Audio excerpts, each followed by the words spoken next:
Hello and welcome. Thanks so much for joining us today for this LinkedIn Live. I'm Monica Phillips at ChIPs, and we started this as a way to showcase some of the amazing work from our ChIPs community, women who are advancing women in tech law and policy. We have a really exciting episode for you today. Welcome, Gael Tisack. Thank you so much.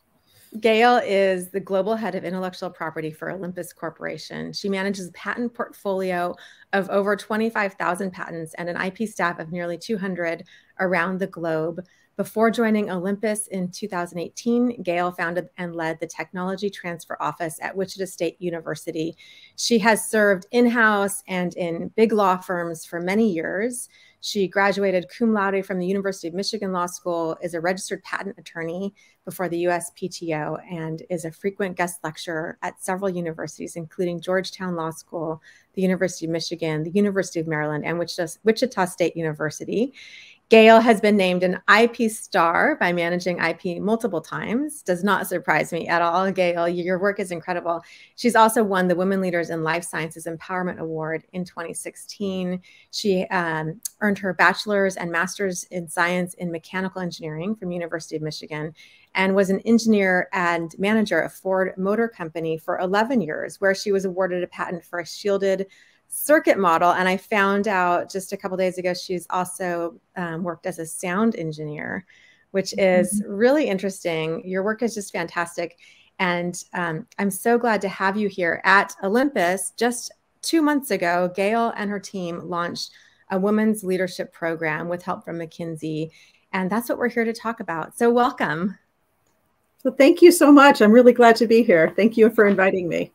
So you launched this program just 2 months ago, and I got to hear some of the really cool details about it. But tell our audience what you did. What we created is a women's leadership program to increase women especially in R&D. We found we had a new organization of R&D earlier this year, and it was a wonderful slide presentation of the new organization, and 46 slides and not one picture of a woman in any of those slides. And there was a lot of, things that came out of it. And part of this is, as I was leading the intellectual property organization, working with the new CTO to create something to increase the number of women in leadership in the R&D organization.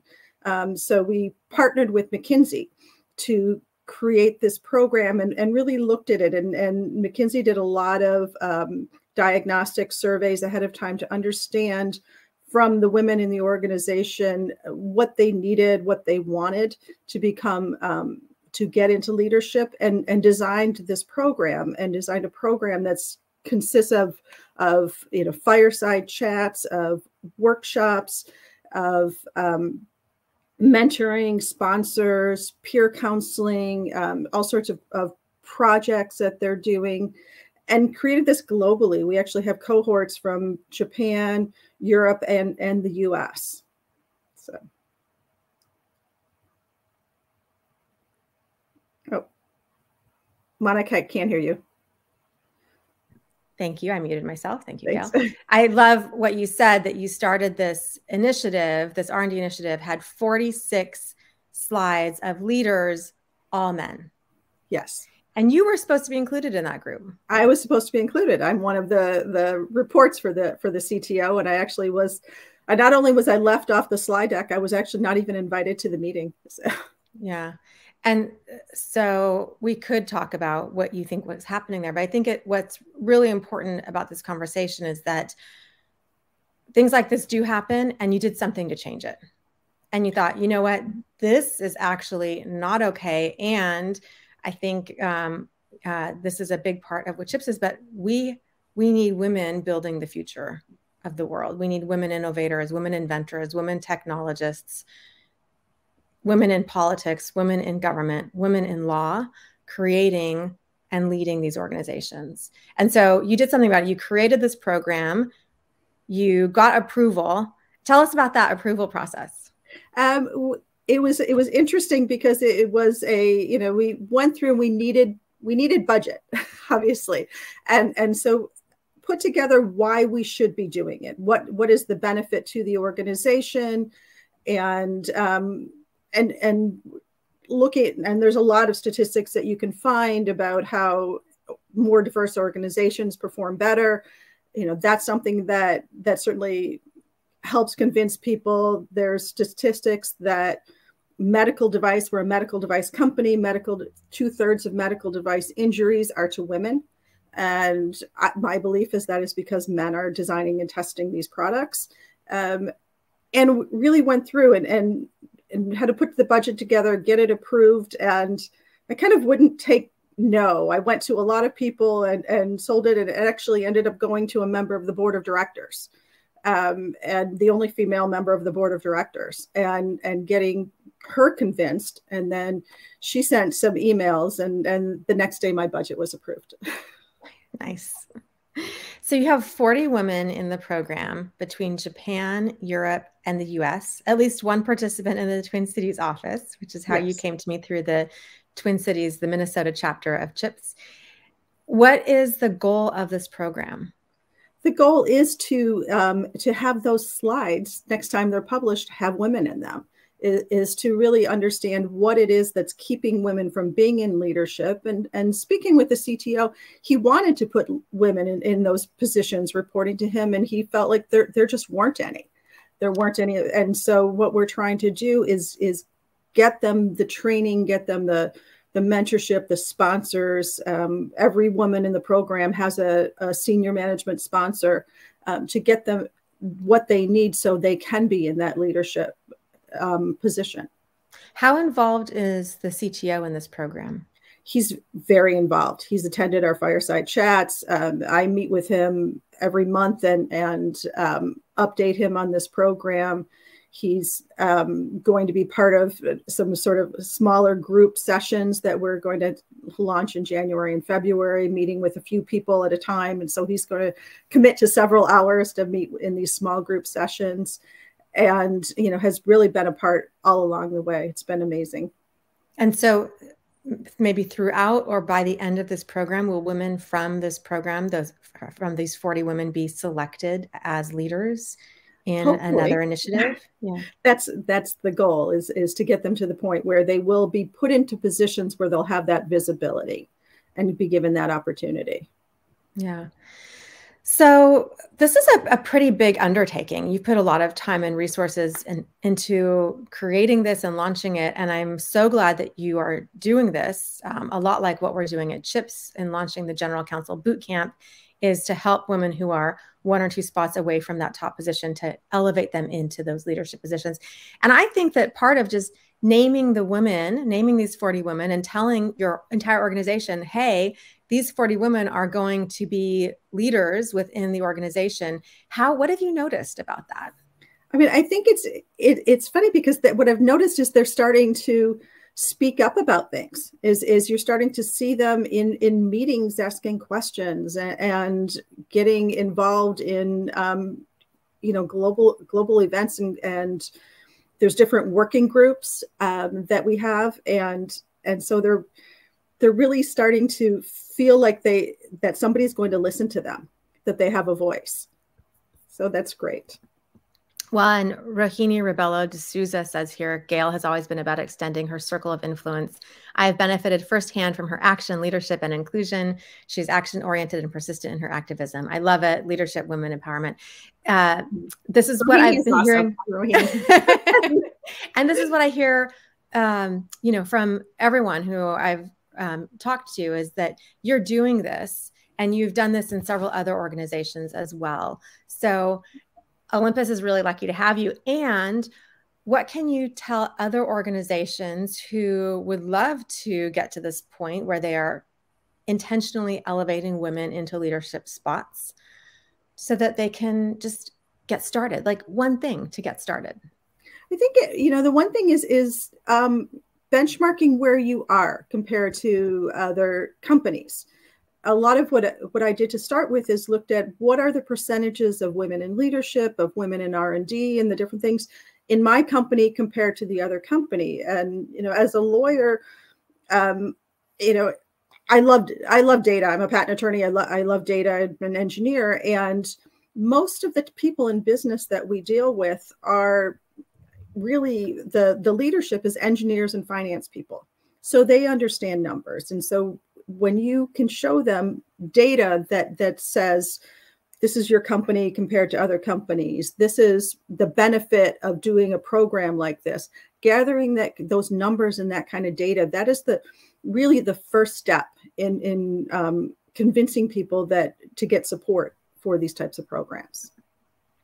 You shared something else with me about how you are as a leader, which is when people come in and talk about, oh, I can't work these hours anymore, or I don't feel like I'm being seen here. This is really hard. And we know what's happened, especially elevated during COVID, just women leaving the workplace with all of the demands of family and multiple demands on their time.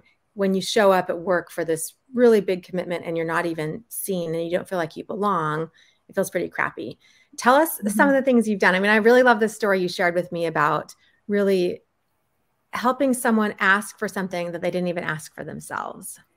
Yes. I mean, I think that's exactly it is, women don't ask. It's commonly known. They don't ask, but you do need to ask. I mean, I think it is, if you need to be, I've known a woman who's going to leave the workforce because she didn't feel like in her job she could work part-time, and she never even considered asking for it. She actually quit before asking for it, and having a conversation of why she's quitting. That's what it really became, is that's what she needed. And we're able to do that. And so I think, a lot of women who are on my team right now have, specific hours that they want to work or they don't want to work. They don't want to work from 4 o'clock to 9 o'clock because that's when their children come home and they want to be with them. And that's fine. And I tell them, block your calendar. Don't try to be doing things, when you're going to be distracted or you're going to feel guilty. And, the biggest thing I tell people is block your calendars, block that time. And having to be flexible is the biggest thing we can do, I think, to keep women in the workforce, is give them that flexibility and give them permission and openness that they can ask for what they want. And so when that woman came to you and said, I'm resigning, I can't do all of this, you offered her an alternative. Yeah, part-time. I mean, which was not even an option. And at that point, but we made it work. And, and now she's back and very successful. And and I think her reaction was like, I can do that. Right. Yeah, exactly. Yeah. Never even didn't ask because didn't even know it was a possibility. Yeah. And I think that goes to, like, we need to be able to see these examples even in leadership, right? We need to be able to see people saying, hey, you actually could work here and it could be a shorter number of hours per week or something like that. Right. Yes. And to see that in leadership, seeing even partners in law firms working part-time. I've seen it. I've experienced those cultures, and it's really fantastic to have that as a model of what's possible. Brenda Young says, fantastic to see such proactive action to move women forward. Bravo, Gael. So true. So true. Thank you. What is one piece of advice about navigating your career that you wish you had known earlier? I mean, I think I wish I had known earlier, I think, to ask for things. And I kind of tell the story sometime that I became, at a previous company, I was a patent counsel, and the company used an outside general counsel who passed away very suddenly. And I was asked to fill in, and I acted as general counsel for that company for 6 years before I actually finally asked for the title. And the president's reaction was, don't you already have this? And I didn't. And so a lot of things as I kind of went along and just put my head down and worked and really never asked for what I wanted. And, I have tried to encourage people on my team and encourage people that I mentor to ask and to not be afraid to ask. I think a lot of times I was afraid to ask, and that did hold me back. And I wish I had stood up sooner. Wow. And yes, I hear that from a lot of women, right? That they they go unnoticed, or it's like status quo. Oh, she's not asking for it. She doesn't want it.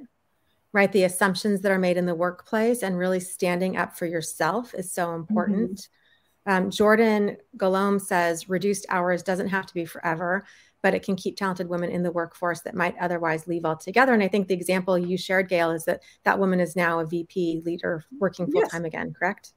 Correct. And I just have to acknowledge Jordan, and she is with Olympus, and she is in Minneapolis, and brought me into this. And Jordan is giving me incredible assistance in this women's leadership program, and I can't thank her enough.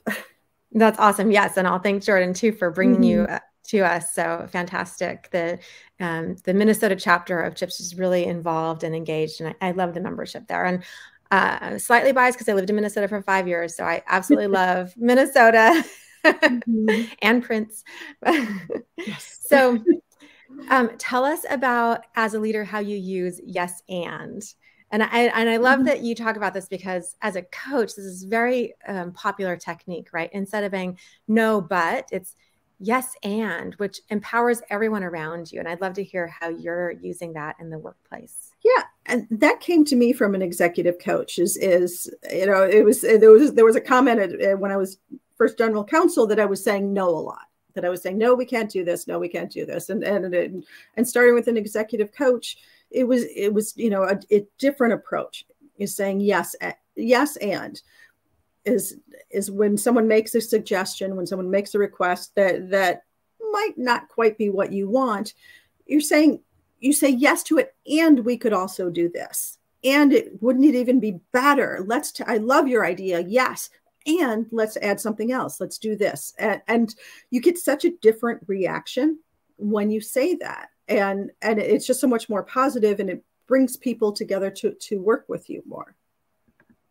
Yeah, absolutely. There's something I do in coaching too. It's just like that. And it's, well, what if at least, one little part of what this person is saying is correct? What's that one little part that I could agree to, that I could then add on to?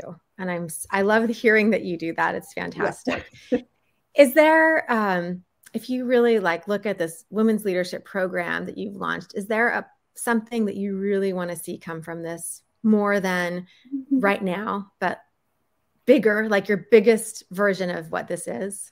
I mean, what I want to see, I guess I'll take that in two parts, is what I really do want to see right now is the women building a network with each other. As we're a global company, the women in this program are in, I think, 6 or 7 different countries, in different locations within countries, and they don't know each other very well. And I have, I think, a wonderful supportive network of women, of professional women, that has, definitely, absolutely helped me. And I want them to develop that with each other. And that's something that I want right now. What I'd love to see in the future is this to be their launching pad.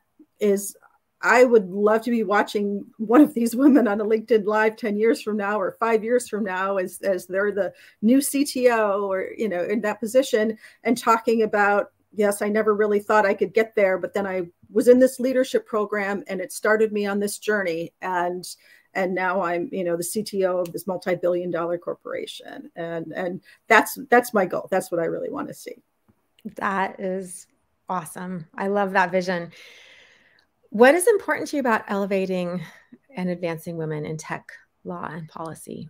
I mean, they're so underrepresented in this area, and it continues to be. I mean, I'm an engineer, my daughter's an engineer, and it seems like she's facing the same challenges that I'm facing, that I faced 25 years ago. And so I think we really need to elevate more, to have the role models, and to make this whole thing be more inclusive. I think once women get elevated, women are more inclusive. And if you have an environment like that, where you have women at certain levels, and it just builds, you have an inclusive environment for everyone. And I think that is, really where it starts. Yeah, that's what I love about this program, this women's leadership program that you've launched. When I think about the GC Bootcamp at ChIPs, it's this opportunity to get women into those leadership roles, and then to start to shift the perspectives, right? To maybe we reduce bias, maybe we shift bias, right? But it's understanding different perspectives. And I try to say, like, when I walk into a room, what's the voice that's not here? Who am I not hearing from?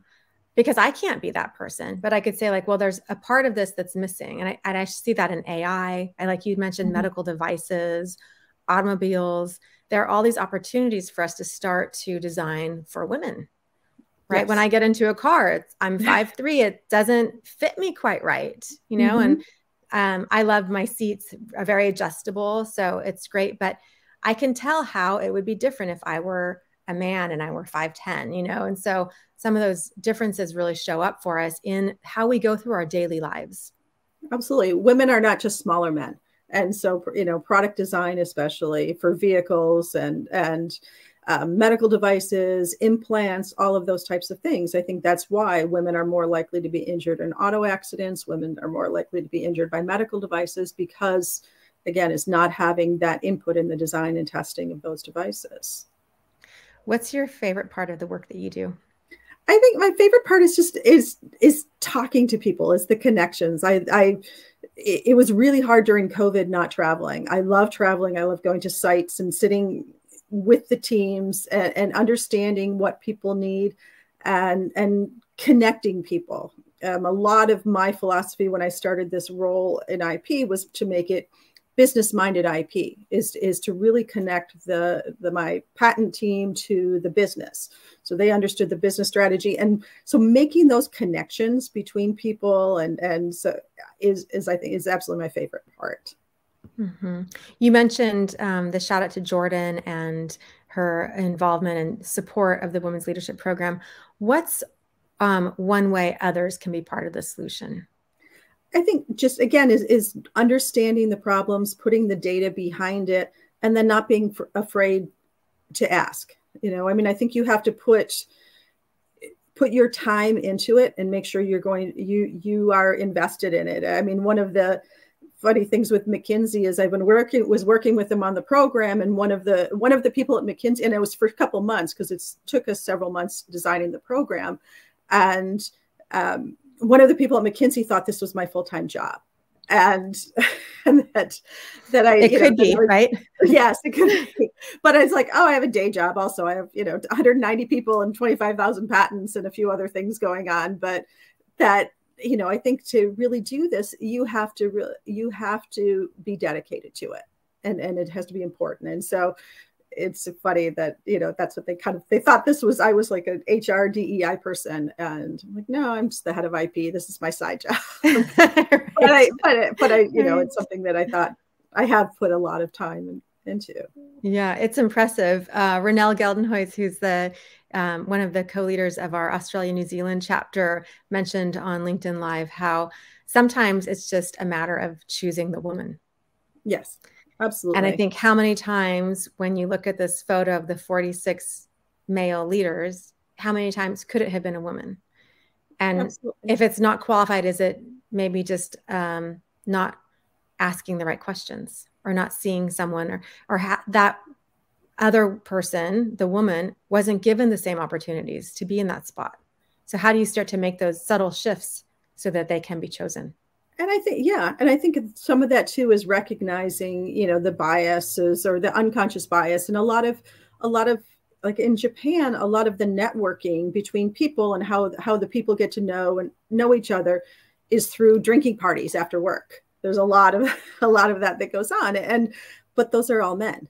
And so as people get to know, and so so it's looking at how are you going to get women recognized and known in positions to be able to be available for projects, for promotions, to get recognized. And that's how people get, is these in the US, I guess it would be golf or, something, but to make those connections. Yeah. It's so important to have that ability to meet people, right? And to learn who they are. Yeah. Are there any final comments you'd like to share? Yeah. I mean, I really want to thank McKinsey, because I think they have, Micah Harai, Natasha Catalino. I mean, they are amazing, and they have put together this program and absolutely worked tirelessly with with my team, and understanding, and there's always pushback for various reasons, and they've really helped navigate it. They've done this before, and I think that's could not have done this without them. That's fantastic. Something you just said, like in terms of pushback, I think what's really important is this is hard space, right? This DEIB space, it's hard. And then people start to feel bad about themselves, like, oh, am I doing this wrong? Or do I even belong in this conversation? And I'd like to say, like, yes, you belong in this conversation, and we want male allies in the room, and we want you to start to see women in a different way, maybe, or to say like, hey, yeah, you could have done it differently, but you're here now. And so you're going to start to do it differently going forward. And instead of like, oh, all of this is bad, like, what's the opportunity? And I love that's what you've created in this program. You said like, hey, you know what? I see an opportunity here to shift this. And you just did it. I think it's fantastic. Thank you so much. Yeah. Well, Gael, it's been such a pleasure. This was our final episode of season 1 of ChIPs LinkedIn Live. We'll have more great interviews in the new year. We're planning some really fun, exciting episodes. And it's such a pleasure to have you in the ChIPs community and to have you here with us. So thanks again. Thank you.